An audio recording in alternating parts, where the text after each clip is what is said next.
Habiskan masa liburan sekolah dengan kegiatan yang positif. Puluhan siswa di Bali pelajari ilmu arkeologi. Kegiatannya cukup seru, mereka harus mengungkap hingga menggali benda-benda purbakala.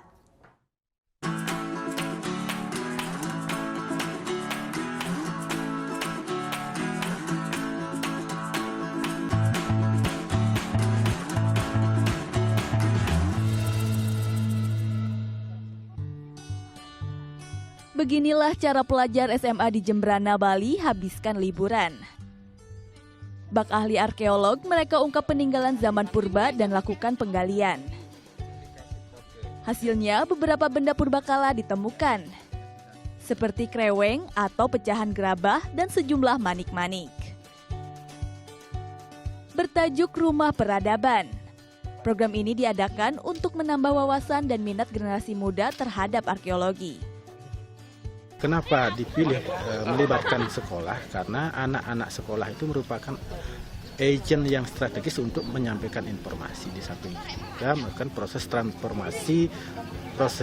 transformasi ilmu pengetahuan.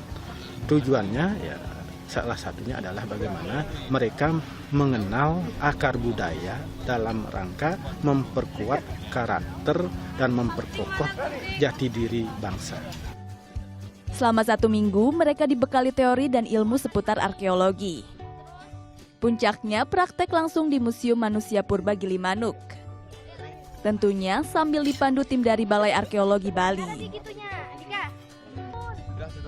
Pertama latihan ini yang pertama pasti kami jadi lebih mengetahui apa itu tentang arkeologi. Kami juga lebih mengetahui itu apa saja benda-benda yang ada di museum ini. Udah gitu bagaimana cara kita menggali, itu kan ada proses-prosesnya, jadi kita itu lebih mengetahuinya. Pada 1963 ditemukan sedikitnya 156 fosil manusia purba. Sebagian besar ras Mongoloid dan ras Australoid, didukung dengan penemuan peralatan upacara dan ragam alat rumah tangga. Untuk melestarikan penemuan arkeologi ini, situs Purbakala Gilimanuk dibangun menjadi museum. Lantaran tempat penyimpanan minim, beberapa fosil terpaksa disebar ke beberapa museum di Indonesia.